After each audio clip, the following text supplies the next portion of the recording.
저희가 잠에서 깨어나서 주님 붙으신 가운데 성령님이 임재하신 거룩한 곳에 나와서 우리가 주님을 찬송하게 하심을 감사하며 찬양 속에 기도를 드리게 하심을 감사를 드립니다.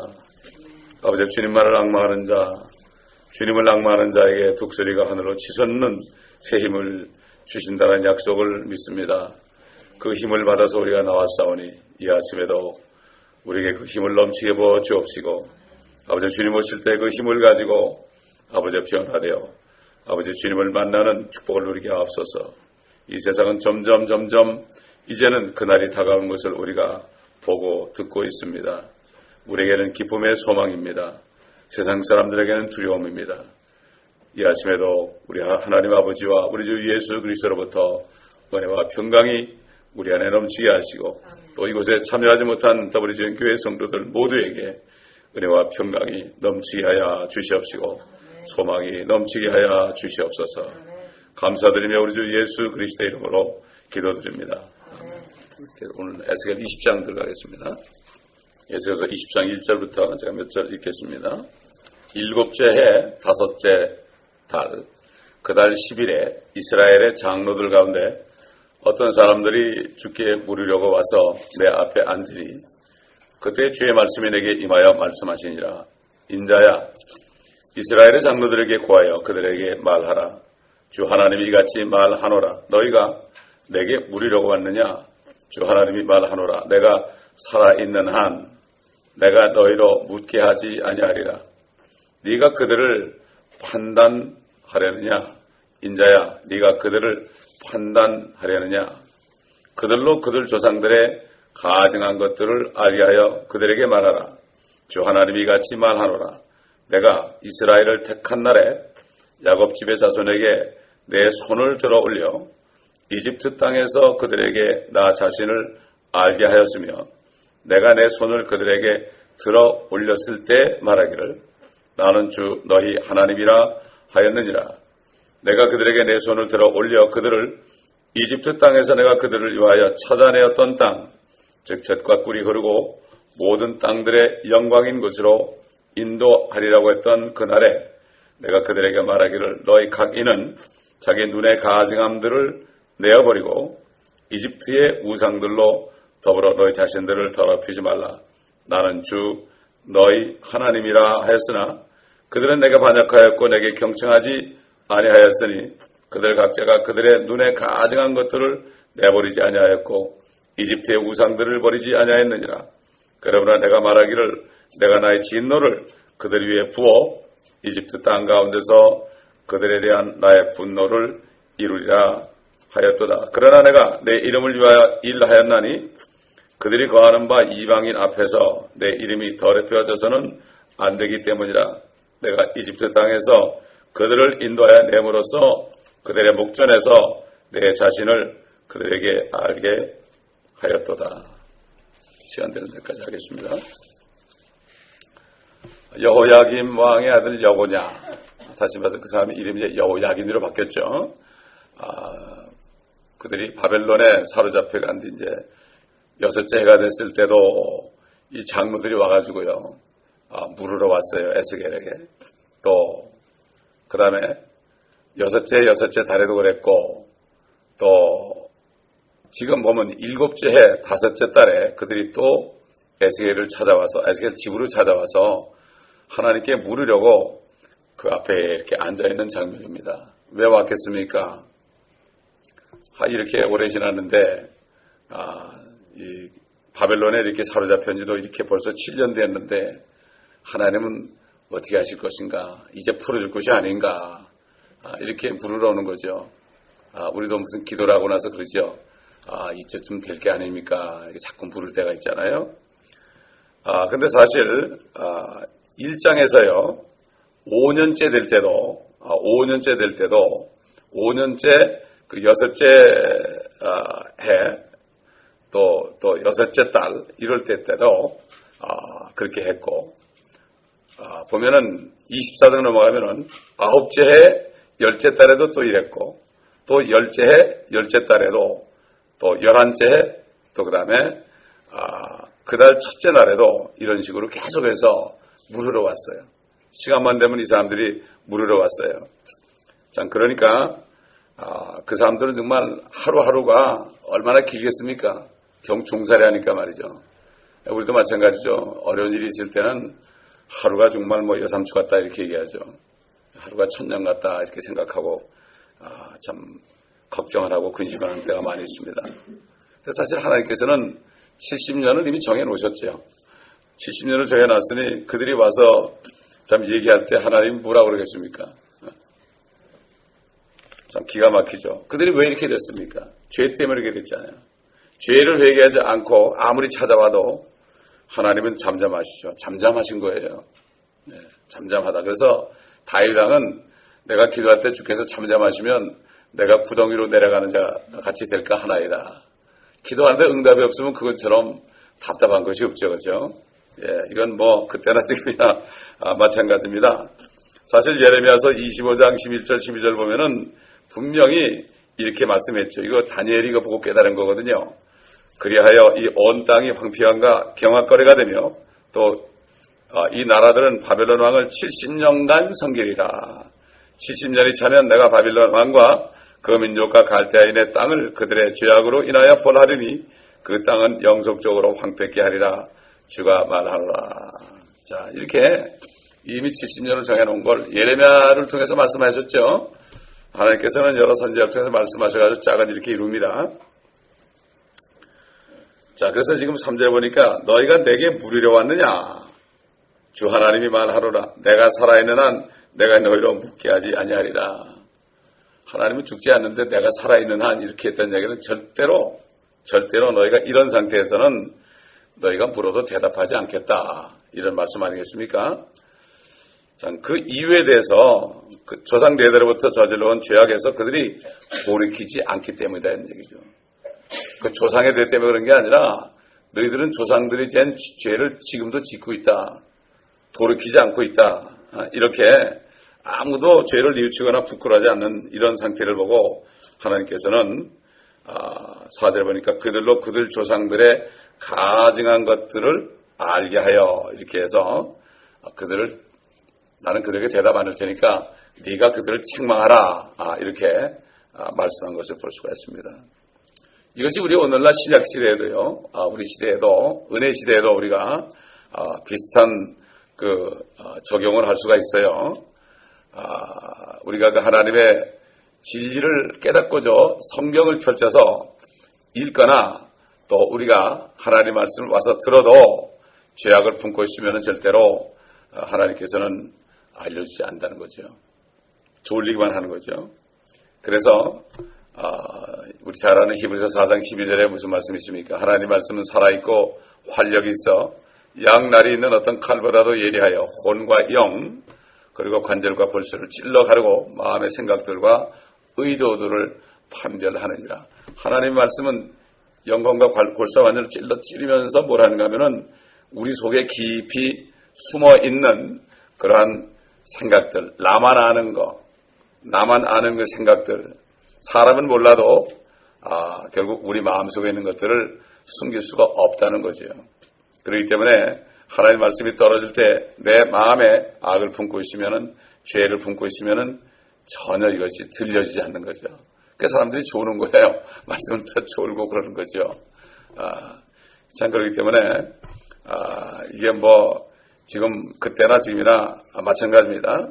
그러니까 우리는 성경을 읽기 전이나 또는 교회에 또 와서 말씀을 듣기 전에는 우리가 철저한 회개를 하고 자신 마음속에 조금이라도 어떤 가증한 죄를 품고 있으면 악을 품고 있으면 이것들을 다 들춰내서 그저 하나님 앞에 고백만 하면 되는 거예요. 고백만 하고 죄송합니다 그러면서 자백하면 되는 거죠. 그래서 아이고 제가 이런 죄를 졌네요. 제가 이런 악을 범했습니다. 이렇게 얘기만 하면 되는 거예요. 근데 사단은 그 말을 못하게 해요. 사람 앞에서 하는 것도 아니고 하나님 앞에서 하는 건데 그것도 못하게 한다고. 이게 참 마귀가 회개를 못하게 하죠. 하나님의 자녀들이 말이죠. 마찬가지로 이스라엘 백성들을 회개를 못하게 했죠. 악하게 만들었죠. 그래서 용서해달라. 그러면 그리스도의 보혈로 씻어주세요. 이렇게만 하면 되는 거거든요. 그리고 성경을 읽을 때 성령님 저에게 눈을 열어주셔서 진리를 깨달을 수 있도록 해주세요. 그리고 성령님의 인도를 받게 해주세요. 왜냐하면 성령님이 오신 목적은 우리를 모든 진리들로 인도하잖아요. 그 다음에 우리 앞에 일어날 장래 일들을 우리의 앞에 일어날 일입니다. 이건 세상 사람이 아닙니다. 우리 앞에 일어날 일들을 알려주시는 거예요. 세상 사람들이 아니에요. 세상 일이 아니에요. 그거는. 그렇기 때문에 왜 요즘의 사람들이 휴거를 깨닫지 못하고 천연왕국을 깨닫지 못하고 이것을 깨닫지 못할까요? 그 이유가 바로 그겁니다. 악을 품고 있기 때문에 모르는 거예요. 성령님은 진리로 인도하고 앞으로 장래 일을 얘기하는데 우리 앞에 있을 장래 일은 그거밖에 없잖아요. 휴거와 천연왕국밖에 없잖아요. 영원세계밖에 없잖아요. 우리 앞에 있는 거 그거밖에 없어요. 세상 사람들은 그게 해당이 없습니다. 그러나 예수를 믿는다고 구원받았다는 사람일지라도 회개를 하지 않고 악을 품고 있게 되면은 전혀 알 수 없는 거죠. 믿어지지 않는다고 그러죠, 사람들이. 나는 그거 안 믿어져. 안 믿어져. 그게 바로 뭐죠? 그게 들어올 수 없는 거예요. 진리가 깨달을 수 없는 거죠. 여기 지금 그러잖아요. 내게 물으려 왔느냐? 내가 살아있는 한 내가 너희로 묻게 하지 아니하리라. 똑같은 거죠. 똑같은 거죠. 사람들 교회 날 때 그래도 기도하러 또 나오잖아요. 기도하러 나고 또 기도를 부탁해 달라고 그러고 여러 가지 하는데 결국 내가 내 속에 있는 것들을 회개하지 않고서는 하나님이 물어도 대답하지 않는다. 오히려 책망을 받죠. 그러니까 어떤 주의종들은 당신 회개하라고 이런 얘기도 하죠. 그렇기 때문에 주의종들에게 그런 감동을 주셔가지고 또 그렇게 책망할 때가 있지 않습니까? 사실 하나님을 두려워야 돼. 지혜는 바로 뭡니까? 하나님을 두려워하는 것이 지혜의 시작이요. 하나님을 두려워하는 것이 지식의 시작이에요. 하나님을 두려워한다는 거. 우리가 주님의 그 사랑, 참 이번 주가 고난주가 아니라고 다들 지키고 있지만은 정말 주님의 나위에 고난 받으신 그것을 생각하면은 우리가 정말 주님을 두려워해야 됩니다. 무서워해야 된단 말이에요. 그렇잖아요. 아버지의 사랑을 많이 받은 자녀들은 아버지를 두려워합니다. 사랑을 받았기 때문에. 그렇잖아요. 그렇기 때문에 두려워한다는 뜻이 무슨 세상 사람들 두려워하는 그런 두려움이 아니라 너무 우리가 큰 사랑을 받았기 때문에 우리를 사랑하신 주님의 마음에 혹시 우리가 누를 끼치지 않을까, 그래서 우리가 두려워하는 거죠. 두렵고 떨린다. 그래서 사도 바울은 뭐라 했죠? 두렵고 떨림으로 우리의 구원을 이루라는 게 뭔가 하면 walk out our salvation. 우리가 구원을 받았기 때문에, 그 큰 사랑을 받았기 때문에 구원받은 그 믿음을 지키면서 주님을 항상 두렵고 떨리며 섬기라 이런 얘기예요. 그래서 주님이 오시는 그날까지 섬기라 이거예요. 그렇지 않습니까? 이게 바로 그런 얘기예요. walk out이란 말은 이루라는 것은 구원을 받으려고 노력하는 것이 아니라 구원을 받았기 때문에 그 반석 위에 그것을 잘 이루어 나가라. 집을 잘 지어라. 또 상을 받기 위해서 열심히 일해라. 이런 뜻이 되는 거죠. 그래서 시편 66편 18절로 2절 보면요. 이런 기도를 했어요. 내가 내 마음에 죄악을 생각하면 주께서 내게 듣지 아니하시리라. 그러나 참으로 하나님께서 들으셨으며 나의 기도 소리에 주의를 기울이셨도다. 하나님을 송축하리로다. 그가 내 기도를 물리치지 아니하셨으며 그의 자비도 내게서 거두지 아니하셨도다. 이 다윗은 시편을 보게 되면은 항상 자기의 죄를 자백하잖아요. 그렇죠? 그가 참 우리아의 아내를 범했을 때, 그리고 우리아를 죽였을 때 나단이 찾아와가지고 비유로 얘기했잖아요. 비유로. 그래가지고 99마리 양을 가진 사람이 있고 1마리 가진 사람이 있는데 그 99마리 가진 사람이 1마리 그걸 뺏었다고 그러잖아요. 그걸 뺏어서 희생제로 드렸다고. 그러니까 그냥 다윗이 그 사람은 마땅히 죽어야 된다 그러니까 나단이 바로 그 사람이 당신이라고 그러잖아요. 그렇게 얘기했을 때 그냥 회개가 터졌죠.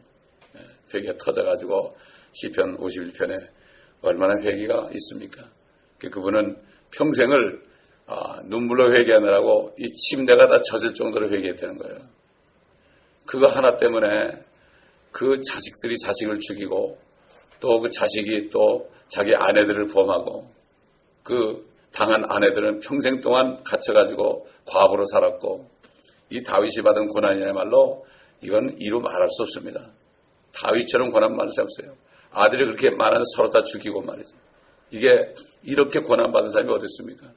얼마나 그랬으면 그거 죄 하나 한 번 범한 것 때문에 그렇게 한 것이 왜 그랬습니까? 그 사람은 예수 그리스도의 모형으로 하나님이 택했기 때문에 그렇습니다. 예수 그리스도의 모형으로 택했어요.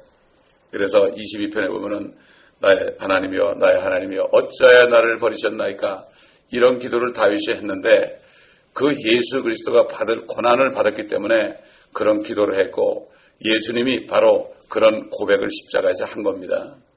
그래서 이 다윗은 바로 예수님의 모형이고 시편에서 바로 예수님에 대한 일들을 그가 자신을 기도할 때 예수님이 하실 기도를 성령께서 그 입에 주셔가지고 그렇게 나는 사람이 아니요 벌레입니다. 이렇게 저들이 내 옷을 제비 뽑나이다. 이렇게 이제 주님이 십자가에서 이렇게 하신 말씀을 미리 다윗을 통해서 시편 22편에 얘기했고 시편 69편에 물들이 내 혼 속으로 들어오나이다. 얼마나 고통스러웠으면 말이죠. 물이 그냥 내 몸으로 들어올 뿐만 아니라 혼까지 들어온다고 그랬어요. 이렇게 혼의 고통. 그래서 주님이 내 혼이 죽게 되었다 그랬죠. 겟세마네 동산 기도할 때 내 혼이 죽게 되었습니다. 이렇게 한 것 이미 다윗이 시편에 기록이기 때문에 시편이 많은 부분이 다 예언이에요. 주님이 부활하실 때 제자들 만나가지고 모세 율법과 선지서와 시편에 나에 관하여 기록된 모든 말씀이 이루어져야 하려니 이는 그리스도가 고난을 받고 죽은 자 가운데서 셋째 날에 살아날 것이 기록되었다. 그리고 너희는 이 모든 일의 증인이다. 이렇게 말씀했죠. 자, 여기 5절을 보게 되면요. 5절 보게 되면은 이스라엘을 택한 날에 이런 말이 있습니다. 하나님께서 그 자신의 백성을 택했죠. 이스라엘이 하나님을 택한 게 아닙니다. 그렇지 않습니까? 또 우리도 마찬가지예요. 하나님께서 우리를 미리 아시고요.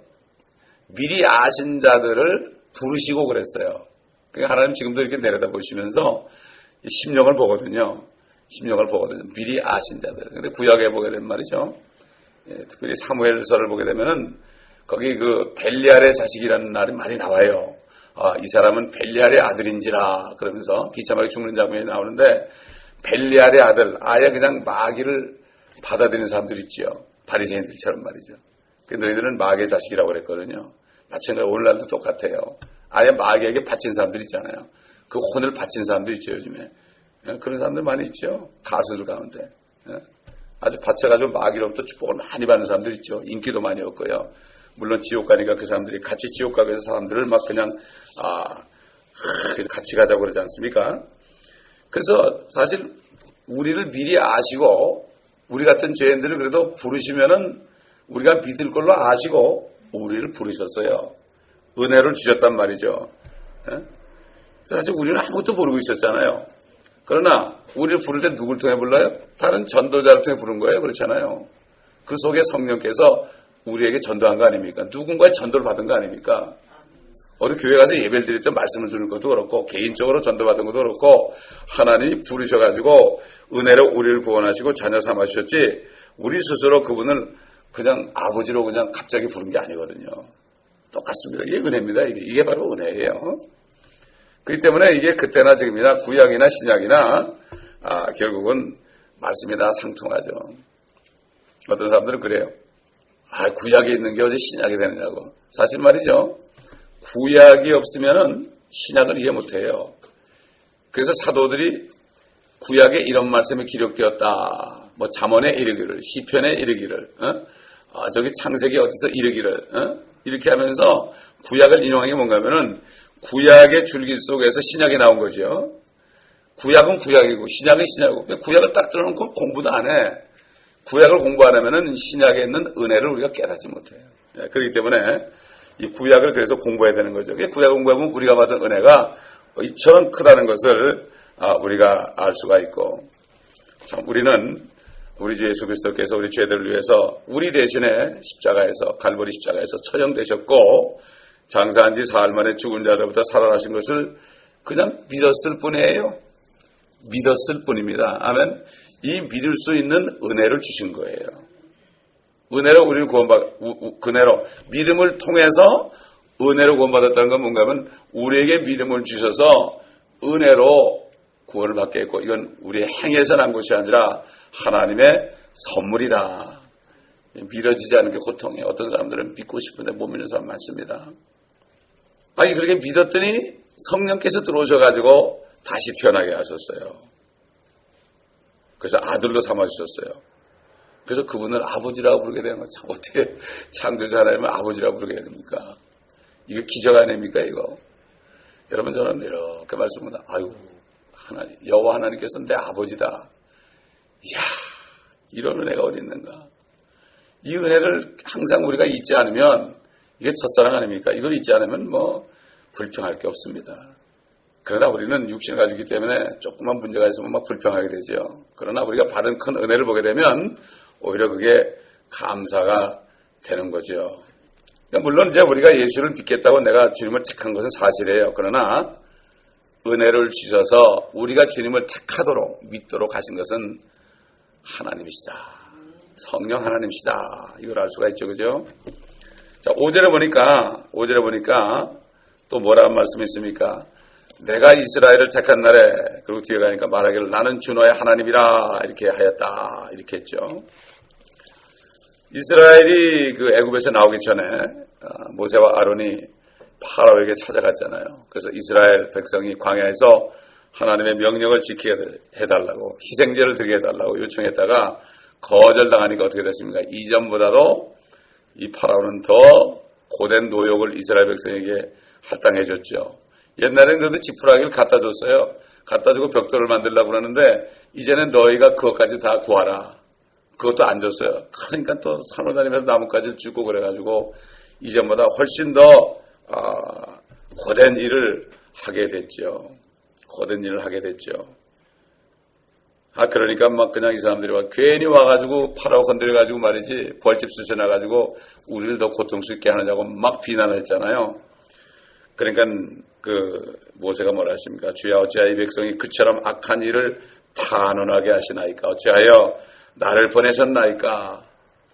주께서는 주의 백성을 전혀 구해주지 아니하셨음이니이다. 참 주의 종들이 이런 생각을 할 때가 많이 있죠. 어째요? 그러면서 모세는 그랬죠. 내가 이 백성을 낳았나이까? 이렇게도 했죠. 근데 이해가 가요. 그거 뭐 수백만 명이 달려드는데요. 그거 참 생각해 보세요.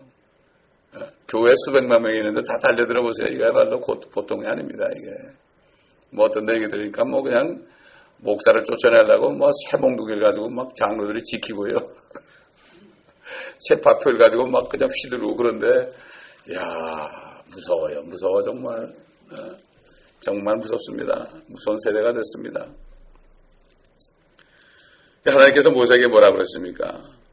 내가 파라오에게 어떻게 행하는지 이제 내가 보리라. 그러니까 나는 주라. 내가 아브라함과 이삭과 야곱에게 전능한 하나님의 이름으로 나타났으나, 이게 출애굽기 6장 1절에서 4절 말씀이에요. 출애굽기 6장 1절에서 4절 말씀. 여호와라는 나의 이름으로는 그들에게 알리지 아니하였느니라. 내가 또한 그들과 더불어 언약을 세워 가나안 땅 곧 그들이 타국인이 되었던 그들의 순례 땅을 주기로 하였으며 라고 이렇게 말씀했습니다. 여호와라는 말이 처음 나옵니다. 처음에 모세가 하나님의 이름을 부르실 때 나는 난이라 그랬어요. 개혁에는 내가 스스로 있는 자다 이렇게 해줬지만 그걸 번역하면 나는 나다. 근데 여기서 처음으로 야훼, 여호와라는 이름을 모세에게 알려줬어요. 아브라함에게도 알려주지 않고 이삭과 야곱에도 알려주지 않았어요. 모세에게 알려줬습니다. 주 하나님이죠. 주 하나님. Lord God 이렇게 돼 있죠. 킹제임스의 Lord God, 주 하나님이 여호와다. 여호와라는 분이, 야훼라는 분이 바로 주 하나님이다. 이 이름을 모세에게 처음으로 알려줬어요. 하나님께서는 이름이 많지요. 엘 그러죠. 엘. 지금 그 나라 이름 중에 엘살바도르가 있죠. 엘살바도르. 하나님이 구세주다 이런 뜻이에요. 그 엘살바도르가. 나라 이름이 하나님은 구세주라는 얘기예요. 거기 90%가 크리스찬이래. 엘살바도르. 야, 어떻게 그 나라 이름을 그렇게 졌을까? 그 남미, 중미 아닙니까? 중미? 캐톨릭권인데도 거의 90%가 크리스찬이래요. 그 다음에 엘라라는 이름도 있고 엘로이라는 이름도 있고 아도나이라고 그러기도 하고요. 또 하나님 그러기도 하고 주 그러기도 하고 그러죠. 이런 이름들을 갖고 계시는데 그런가 하면은 또 전능하신 하나님 두 가지 말로 전능하신 하나님 이렇게 두 가지 복합적으로 된 그런 뜻을 갖는 엘샤다이라는 말이죠. 엘샤다이 찬송구리 엘샤다이 엘샤다이 이렇게 이런 찬송도 있잖아요. 엘샤다이 전능하신 하나님 이런 뜻도 있고 또 엘로힘 그러면 엘로힘 창조주 하나님의 엘로힘 있고 또 주로 번역해놨죠. 주라는 게 이 킹제임스 성경에 보면 주라는 게 로드인데요. LOR인데 전부 대문자로 해놨어요. 그래서 킹제임스 성경에 전부 대문자로 LORD. 그 다음에 한글 킹제임스 성경은 주 그래놓고 새까만 고딕체예요. 새까만 고딕체. 그 다음에 흐린 고딕체는 이게 바로 제2위이신 예수 그리스도를 나타낼 때 흐린 고딕체가 되어 있어요. 그 다음에 사라가 아브라함을 주로 부르는 사람이 주가 될 때는 그냥 보통 글자로 되어 있어요. 그래서 킹제임스 성경에는 대부분이 다 이것을 로드, 주, 여호와를 그 주 하나님 이렇게 해가지고 해놨고 여호와라는 이름이 한 대여섯 군데 나와요. 지금 아까 출애굽기 6장 1절에 4절에서 나왔지만 예를 들어서 여호와 라파라는 이름도 있고 여호와 니시라는 이름도 있고 그렇죠. 여호와 이레도 있고 여호와 사바오스도 있고 이렇게 여호와로 복합한 거 여호와 치투케노도 있고 여호와 삼마도 있고 이렇게 해서 복합으로 된 이름도 갖고 계시죠. 영어로 뭐라고 했죠? 영어는 제호바죠. 제호바 그렇죠. 제호바 여호와 증인들이 자기들이 여호와의 증인이라고 그래요. 여호와의 증인은 그들이 아닙니다. 그들이 아니죠. 이스라엘입니다. 바로. 사실 히브리어 말로 야훼는 모음이 없고 자음만 있죠. 자음. 지난주 우리 자음이 4개로만 되어 있어요. 그러니까 자음만 있으니까 발음을 할 수 없죠. 모음이 있어야만 발음이 되죠. 그렇죠? 근데 발음을 할 수 없어요. 그런데 히브리 마스터와 모음부어로 발음했을 때 이것이 아도나이가 되는 거예요. 아도나이가. 그래서 이스라엘 사람들은 여호와라는 이름 함부로 야훼라는 이름 함부로 못 불렀어요. 그리고 아도나이 이렇게 주님 우리가 주님 그러죠, 그죠? 주님 이렇게 하는 것처럼 이 거룩하신 하나님 여호와의 이름을 함부로 못 불렀어요. 지극히 거룩한 이름이에요. 우리가 지금 부를 수 있는 게 뭡니까? 예수님이 피 흘렸기 때문에 피 흘렸기 때문에 우리가 하나님의 자녀가 됐으니까 아버지니까 할 수 있는 거지. 옛날 이스라엘 사람도 그렇지 않았어요. 그렇지 않았습니다. 얼마나 성스럽습니까? 그래서 이 킹제임스 성경이요. 나는 처음에 킹제임스 성경 읽을 때 여호와는 이름이 안 나고 참 주로 돼 있어서 이거 뭐 이런 성경이 있나 그랬어요. 처음에는 참 이상한 성경이 있다가 거꾸로 하는 적이 있어요. 처음에 볼 때. 나중에 이걸 깨닫게 해주시더라고요.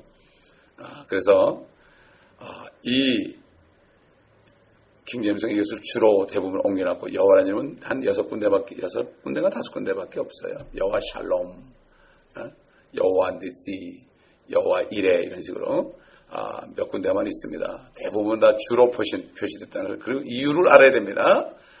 주로 표시됐다.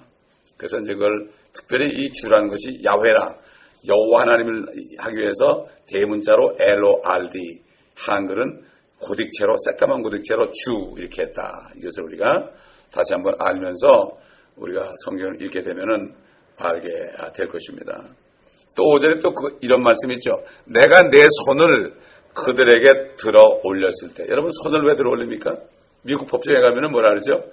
법정에 가서 증인 나가면 어떻게 돼요? 나는 지금 이 순간에 어떤 거짓말도 하지 않고 추루스만 얘기하겠다. 진짜만 얘기하겠다. 이렇게 서약을 하죠. 서약을 딱 한 다음에 이제 증언대에 올라가서 말하게 돼요. 하나님이 손을 들어 올렸다는 것은 하나님이 죄인들을 위해서 맹세하시는 그 약속, 이런 이건 사람의 약속하고 다르죠. 사람의 맹세는 결국 다 거짓말로 끝나는데 하나님이 손을 들어 올려서 하신 맹세. 여러분 이 성경 전체가요 우리에게 주신 하나님의 맹세입니다, 여러분. 참, 그러니까 거짓말하지 않는 하나님이요. 하나님은 참되시지만 모든 사람은 거짓말쟁이라고 그랬죠. 근데 이 손을 들어 사역하셨다는 것이요. 에스겔서 20장에서만 5절에서 2번 나옵니다.